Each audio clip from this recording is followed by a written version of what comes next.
जानता मास्टर नहीं।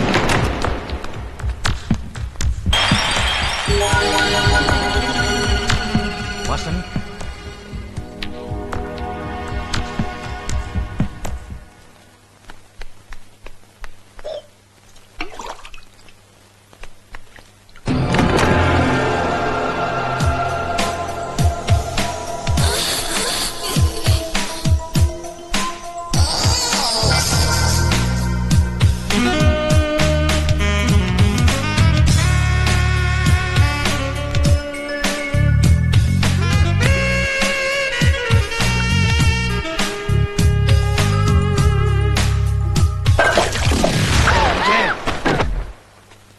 शर्म नहीं आती तुम्हें?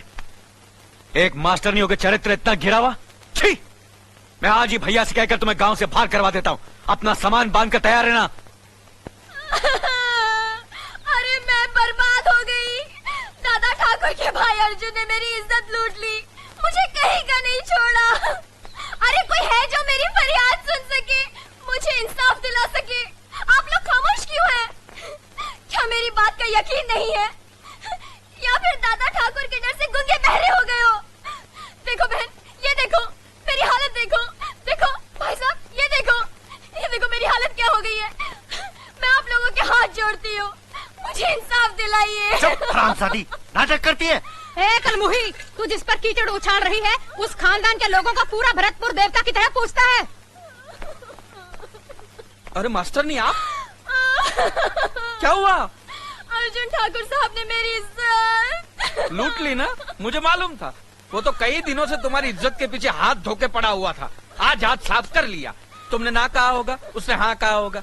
तुम भागी होगी, वो दौड़ा होगा। तुमने मना किया होगा, उससे सुला दिया होगा। अबे ओ गोरे, ये गाले! अबे तुम्हें क्या करता है? तमीज से बात कर। हम भी ठाकुर खानदान के हैं। दादा ठाकुर जमींदारी करते हैं, इसका मतलब ये नहीं कि उसका भाई किसी की भी इज्जत पे हाथ डाले। चुप साले, इस घटिया औरत की वकालत कर रहे हो? क्या हम अर्जुन ठाकुर को नहीं जानते? ए, अब अगर एक शब्द भी उनके खिलाफ बोला तो अभी तुझे तोड़ फोड़ डालेंगे। फाड़ने फोड़ने की बात क्यों करता है? मैं खुद ही फूट जाता हूँ। यू गो टू नरक, मैं चला खुली सड़क। आज ये अर्जुन ठाकुर को बदनाम कर रही है, कल दादा ठाकुर के नाम पर कीचड़ उछालेगी। इस साली शूट में खा के नाक कान काट देते हैं। ला रहा हथिया। रुक जाओ, सब लोग ध्यान से सुनो। इस बात को यही दबा दो, किसी भी हालत में यह बात दादा ठाकुर तक नहीं पहुंचनी चाहिए, वरना उन्हें बहुत दुख होगा।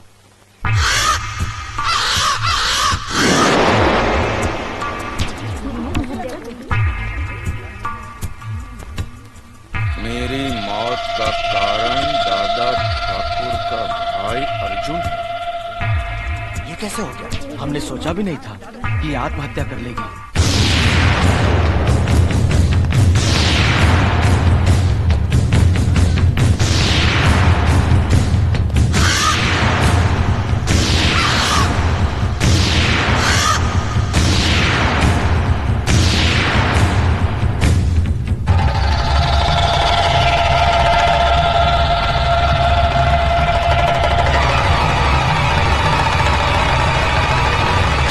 लिया दादा ठाकुर, उस दिन जब मैंने आपको सच्चाई बताई तो आपने थप्पड़ मार के मेरे कान के पर्दे फाड़ दिए थे। और कल ये जब बेचारी न्याय के लिए दुहाई दे रही थी, इन लोगों से इंसाफ पाने के लिए मिन्नतें कर रही थी, तब इन्हीं लोगों ने उसे उल्टा, वेश्या और गंदी गंदी गालियां देकर यहाँ से भगा दिया था। ऐसा क्यों किया आप लोगों ने? हम समझ रहे थे ये अर्जुन ठाकुर पर झूठा इल्जाम लगा रही है, इसलिए आपकी इज्जत की खातिर इसे भगा दिया। मेरी इज्जत करने वाले ऐसा काम नहीं करते। माफ कीजिए, गलती हो गई हमसे। मगर अब इंसाफ से गलती नहीं होगी। मुनीम जी, पंचायत बुलाइए। इंसाफ आज और अभी होगा।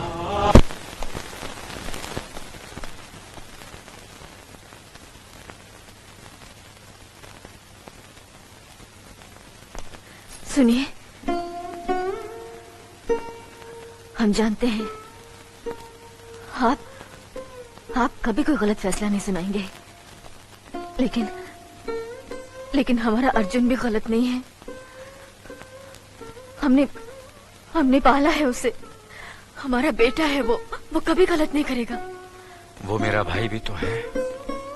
हम आपसे कुछ मांग नहीं रहे हैं, हमारे बेटे को आप, हम जानते हैं कि आप गलत फैसला नहीं सुनाएंगे, लेकिन वो भी तो गलत नहीं है। हम आपसे कुछ मांग नहीं रहे हैं, हम आपसे कुछ मांग नहीं रहे। बड़े भैया, आपके सामने कुछ कहने की न तो मेरी उम्र है और न ही मुझ में हिम्मत। मुझसे ज्यादा तो आप मेरे पति को जानते हैं, इससे आगे मैं क्या कहूं? बड़े भैया,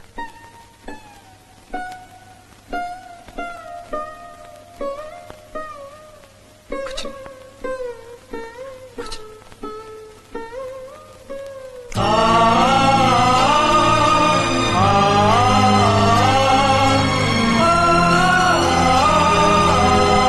न्याय करने वालों के लिए रिश्ते और जज्बात कोई मायने नहीं रखते।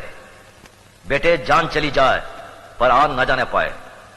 जान देकर जो आन की रक्षा करता है वही न्यायाधीश इंसाफ के आकाश की बुलंदी को छूता है। खामोश!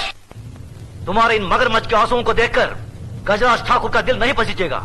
अगर तुमने गलती की है तो सजा जरूर मिलेगी। ठाकुर साहब, इस पर गलत इल्जाम लगा है। आप तो मुझे जानते हैं, जिंदगी में कभी कोई गलत काम नहीं किया मैंने। ये तो मेरा ही भाई है, एक ही माँ के पेट से पैदा हुए हैं हम। रावण और विभीषण भी तो एक ही माँ की पेट से पैदा हुए थे। ये तुम्हारा भाई है तो ये जरूरी नहीं कि ये गलती नहीं कर सकता। ठाकुर साहब, क्षमा कर दीजिए।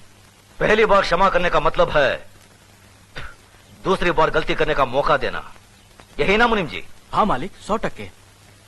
कल पंचायत में फैसला होगा। ठाकुर साहब, एक बार और सोचिए। गजराज ठाकुर ने एक बार कहा तो समझ लेना 100 बार कहा। लेकिन मालिक,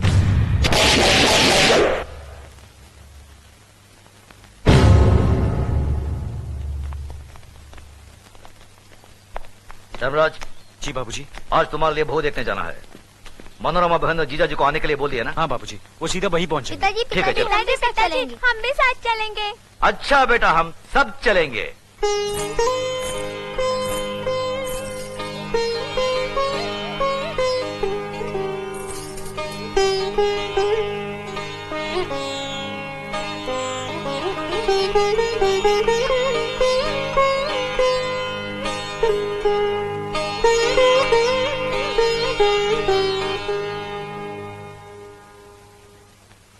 मनोरमा, लड़की कैसी लगी? इससे क्या पूछते? बहुत ही सुंदर है। जीजा जी, हमें आपकी नहीं अपनी बहन की राय चाहिए। तुम बताओ मनोरमा, कैसी लगी? भैया, पहले मैं इसकी परीक्षा लूंगी, तब बताऊंगी। सुनो, मैं जब तुम्हें देखने आया था तो मैंने कौन सी परीक्षा ली थी तुम्हारी? किस मुंह से परीक्षा लेते हैं? हमारे पिताजी ने तो तुम्हारा नाम सुनते ही शादी से मना कर दिया था। वो तो तुमने हाथ पांव जोड़कर हमें मनाया था, तब शादी हुई थी। बड़े आए इम्तिहान लेने वाले। मालूम है, पसंद तुम्हें करनी है, तगड़ा इम्तिहान लेना। हाँ? सुनो भैया, कान ठीक है, बहरी नहीं है। लक्ष्मी, खड़ी हो जाओ तो। जरा इधर उधर चल के दिखाना।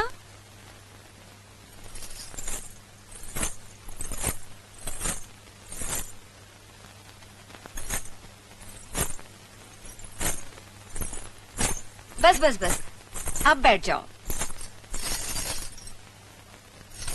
भैया, हाथ पांव भी ठीक है, लंगड़ी लुली नहीं है। धर्मराज जी बाबूजी। तुम्हें कैसी लगी? बाबूजी, आप और बुआ जी जो पसंद करेंगे वही ठीक होगा। शाबाश। अब बताइए जीजा जी, आपकी क्या टिप्पणी है? क्यों शर्मिंदा कर रहे हैं भाई साहब?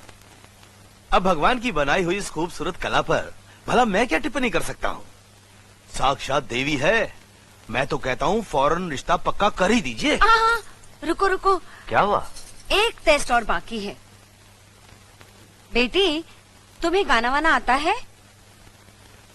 मनोरमा, ये सब जरूरी है क्या? आप चुप रहो भैया, मालूम तो करने दो। कहीं लड़की गूंगी निकली तो? हाँ। हाँ, कुछ गाकर सुनाओ।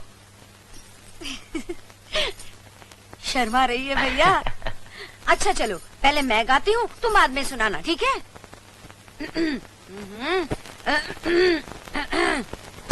वाह, क्या बात है। शाबाश।